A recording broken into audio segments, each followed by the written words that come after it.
Hey, good morning. It's Pastor Stuart Welch with Bread of Life, Elk Grove, welcoming you once again to a new episode and interview of Blessed, the chaotic confusion and colliding lives of blended families. Some use the term step families. And I'm so excited this morning to share with you an amazing interview that I've had with a friend of mine for probably coming up on maybe 10 years. Him and I met in the midst of what we call prison ministry. I was up in the state of Washington ministering at a prison facility, Aberdeen State Prison.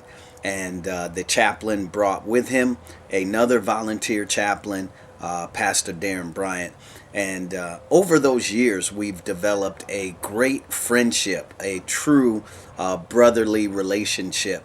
And only until this most recent project did I come to find out that the brother was raised up in a blended family, and then him and his wife, who just recently celebrated 31 years of marriage, also entered into their marriage relationship with a blended family.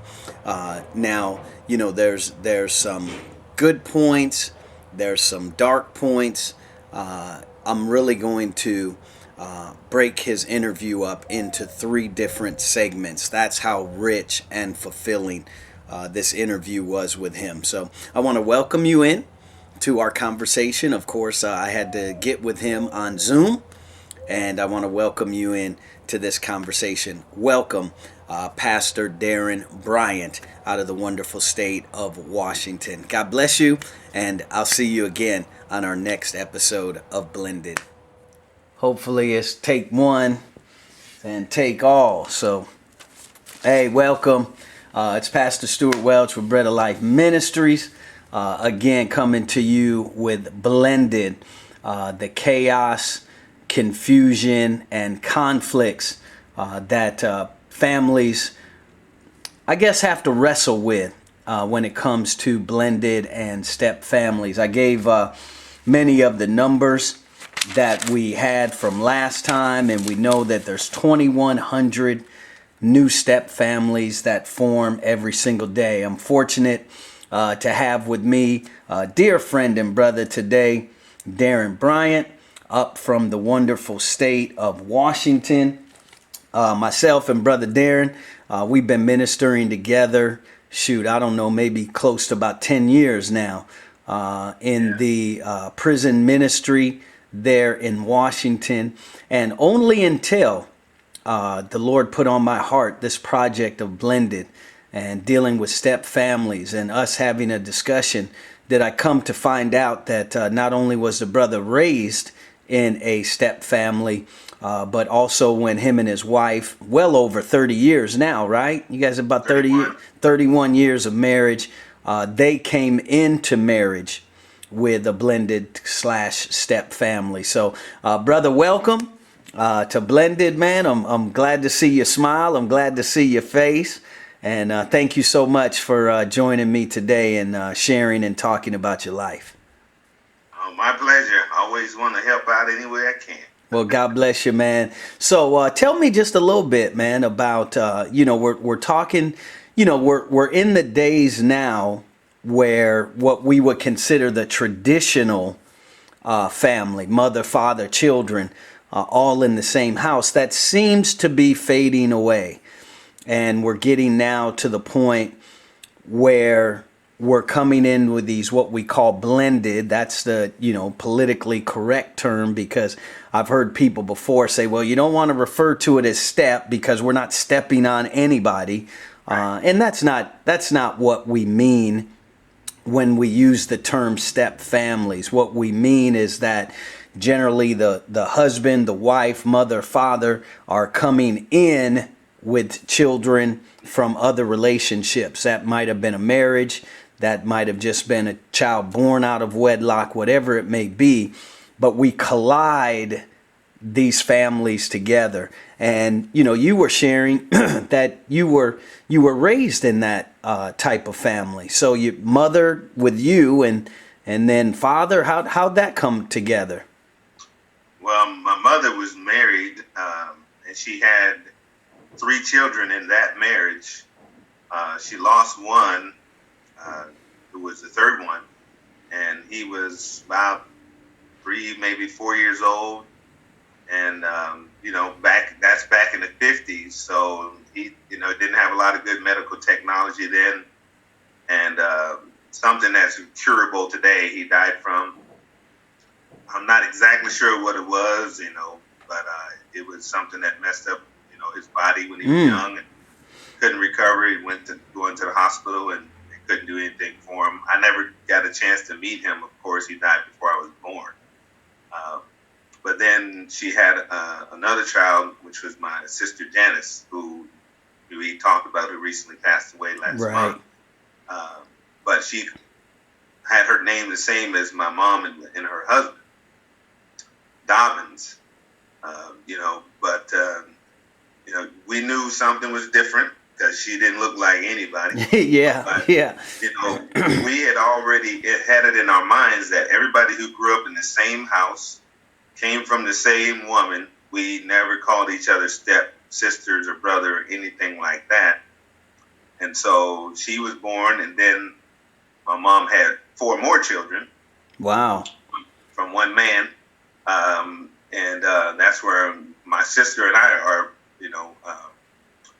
fraternal twins. So we were the last ones. She pregnant at 34 and had us, and so we were the last of 8 children born through my mom, in a blended family. Like I said, we all grew up in the same household. Didn't call each other step, but we did have different people to deal with Right. because Right. my stepfather did come around, but it was probably after their relationship had severed. But he came around, nice guy. I mean, we all liked him. He wasn't around or were involved that much. And then, to be honest, with my stepdad and my father, to be honest, I don't remember them ever even living in our household. Wow. Okay. My earliest memory was my mom's boyfriend, who lived with us on one street, and then we moved to another street, and he moved out when we left that street. He got his own place, but he was more involved than either one of the fathers. I used to always go visit him and hang out with him. And I think it wasn't until he died that my father decided to come back around. But he was more in and out, here and there, and they would pick us up, and he would pick us up and take us to church. He wouldn't stay, but he would drop us off, give us a little money for the offering, and then he was gone, and then he'd come back later when he knew church was over and pick us up. But since they wasn't watching us, that money always go to church. It went across the street to the candy store. Of course. Of course. Yeah. Yeah. But as a blended family, I mean, to be honest, the youngest, like what we call my mom's version of the Final Four, was my 2 older sisters and me and my twin sister. We were the ones who were together most of the time. Being young, being poor, until a certain age, we all bathed in the same bath water. We all slept in the same room in 2 beds. I mean, you had 7 children in that house. So, Yeah. We had my 2 older sisters in one room with 2 beds. My brother had another room, and then he had 2 beds in another room, and we had to share. Me and my twins shared a bed. My other 2 sisters shared the other bed. Until got older, and then as I got older, of course, with 5 sisters in the house, my brother went in the Air Force, and I had to move into his room, which was not really. I don't know if it was a room or a closet, because it was no room in that place. It just had a bed and maybe a small dresser. That's about it. But being in that family, I mean, we were pretty tight. We had our little moments. My mom, she don't believe us when we tell her that she was, had a mean streak in her. We had she treated everybody the same. That's why we didn't think, about being stepbrother or sister. Right. We all got treated the same. Yeah. But like I said, it was always an up and down struggle about beds and, not major conflicts, but some, trying to deal with that. And then the secret of my other sister who passed away, we didn't find out till later on through her family was on her dad's side turned out to be some of our best friends later on. But it was one of those things you didn't talk about. Wow. Okay. Didn't talk about it at all. We didn't ask questions. We figured it was safer that way. I mean, like I said, we believed my mom had a little mean streak, and we figured you try to bring that conversation up. Yeah, let's stay away from that. You're going to pay the price. Yeah.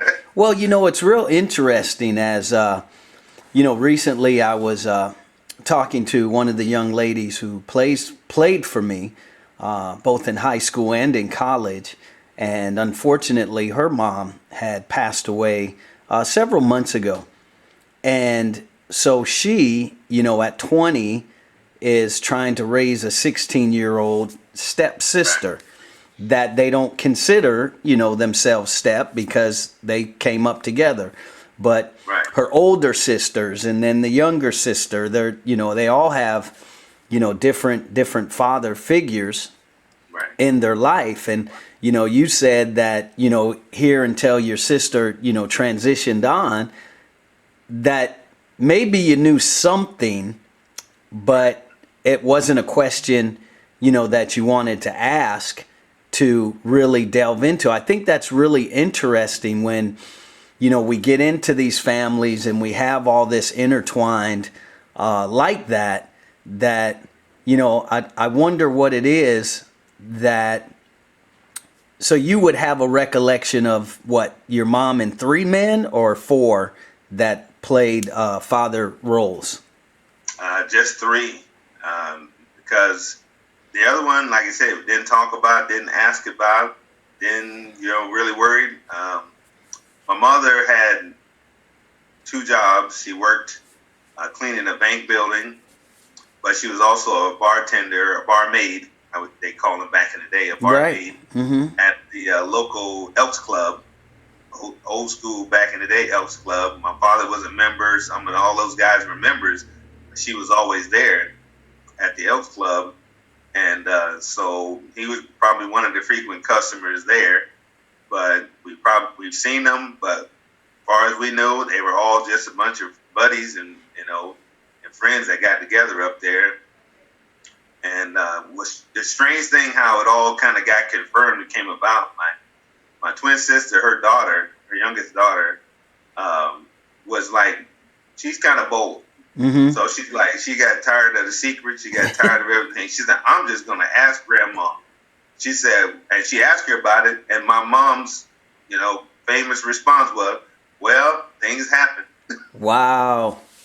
Well, the interesting thing to that is that it appears that this information was passed down, that your sister would tell your niece that there was something, you know what I mean? Like nobody just held this. It was like the information was out there, but she was the only one that stepped forward to ask the question. Right. Because my mom, we're talking about, we're finding it. I'm finding this out when my mom's in her 90s. Wow. 93 years old, will be 94 in October. But I still had a healthy respect for my mother. And I kept thinking, I said, I don't mess with my mom because I'm still afraid of her. 5 foot nothing, 100 and something pounds of nothing. But I always pictured that if I ever crossed my mom, God would give her some kind of superhuman strength and just knock me out. Yeah. So yeah. I didn't bring that up. Right. None of us, the children, we were not going to be the ones bringing that up. My niece, she was the one that's like, look, I'm just going to ask. So you go ahead because we're not in that. Yeah. Yeah.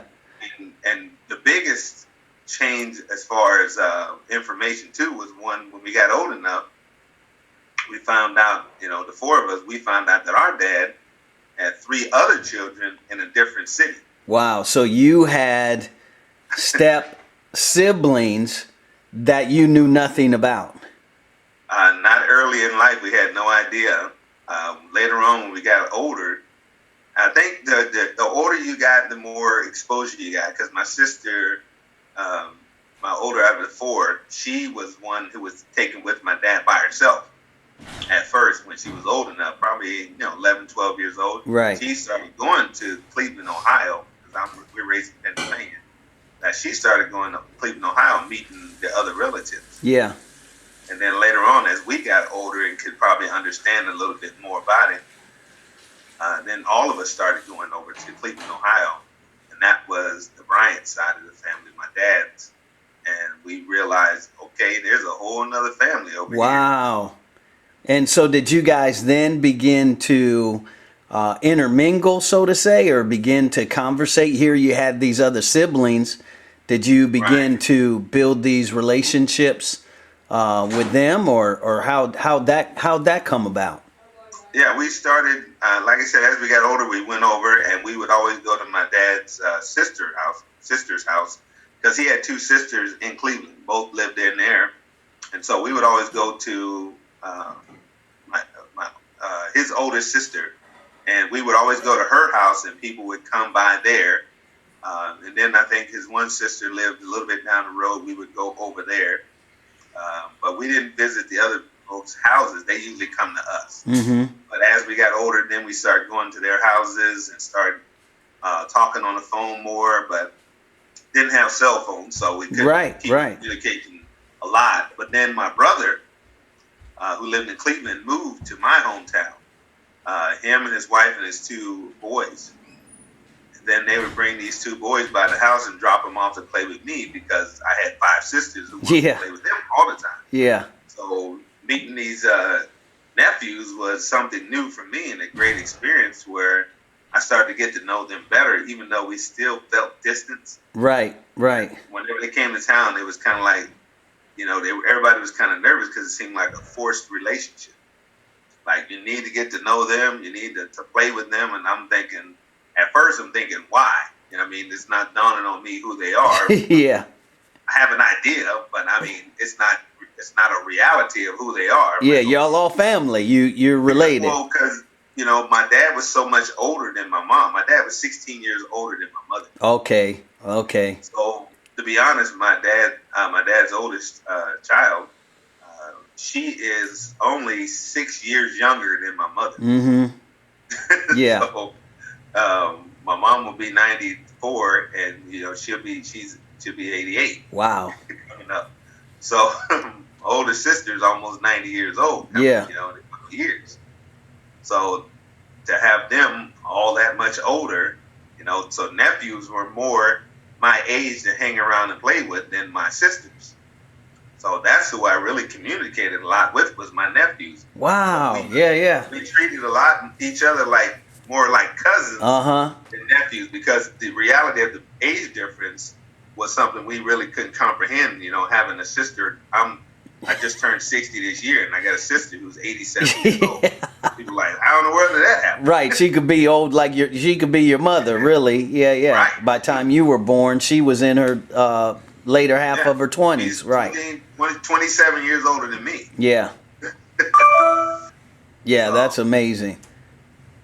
But but now my brother on my mom's side, all the men have passed away.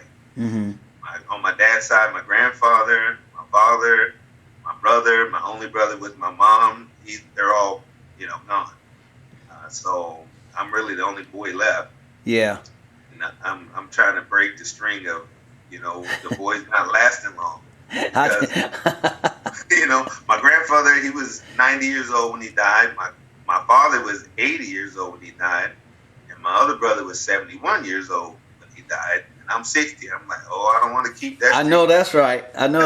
Let's get that back up in them 90s again. That's for sure. I'm like, I want to reach grandpa's age. Yeah. Well, the interesting part is like many times we hear, and even the young lady I was talking to recently, we consider this normal, right? And then when we talk to what we would say traditional families, they're kind of taken aback a little bit, like, what? Wow, how did you, this and that. But, so throughout your time running into other people and, of course, having conversations, and, did you find that, perhaps you guys were like the exception, or were you finding more and more families. I know growing up in a small town and, coming from basically a country setting, we probably didn't even know until we got older some of the people we were around, were even step families. We just imagined that everybody was just like us. Yeah. To be honest, in the African American community, it was rare to have two parents raising their children together Wow. Yeah. and being staying married. Right now, I can think of two families just right off the top of my head out of all of our community. I can really only think of two, maybe three families at the most that I can just call out their names and say they stayed together until one of the one of the spouses passed. Mm-hmm. One family, they had a big family like ours. They lived together till they both passed away. Um, Other family, they lived together till they both passed away, and then one family has one parent left. But the majority of all the friends I know were raised in blended families. Yeah. Um, I think there was a fourth one who they did too, the same thing, because my niece's dad was a part of a family where his parents lived together till I think they both passed now too. So four out of our entire neighborhood and group of people that I could really just call off their names. So it's more rare that people live together with their families. Yeah. Yeah, that's real interesting because now of course you bring that mentality into adulthood, right? And we consider now that to be the norm Right. instead of our and that's I always just use air quotes, right? for people we never know who watches and who listens, and people come up with so many different imprints and so many different ideas that sometimes they think that they're the only family that has endured some of the things that you have, that have grown up that way. I recall on my time on the police department getting to know one brother we actually end up being pretty close to, and when we used to work graveyards, I would hear him on the phone, and I would always say, "Man, brother, that wasn't your wife," and he would say, "Man, that's my other wife." And I said, "What do you mean your other wife?" And that brother purposely had two families. So he had one in the community in which we worked, was his family, where he had several kids, and then he had another woman that was not his wife, but they decided to have children. And so he had multiple children over there as well. And, he would go spend time over there on his days off.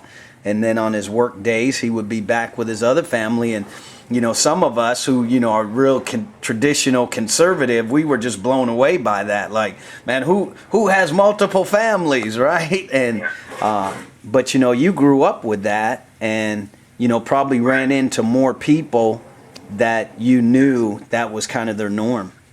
Well, and another strange thing is like, there was no pattern. Like if you had two parents living together and they had children, that their children would be the same as they are. Like my wife's parents have been together for over 60 years, since they were 12 years old. Wow. And all three of their children, my wife, her sister, and her brother, now have all three have blended families. So you got two stable parents who are still alive. Yeah. And in their 70s, been together since they were 12 years old, but all of their children are in blended families. Yeah, see, now that I would raise our hand to. Of course, my parents were, married close to 56, 57 years before my father went on to be with the Lord. And yet, out of three boys, the oldest, we all are in blended families. So, yeah, I'd have to raise my hand and say, nod my head if Judge Judy was swearing me in right now that, we followed that pattern. And, so it's interesting, now just what I tell you, that was going to be some kind of interview. And I'm going to stop it right there because we're about to transition into his own marriage. But can you believe that? raised in a family of 8, 3, probably 4 different men, and everybody is engaged in blended slash step families. So, fascinating story. I'm going to come back with part 2 next week, but I want to thank you again for joining me on this episode of Blended. God bless you.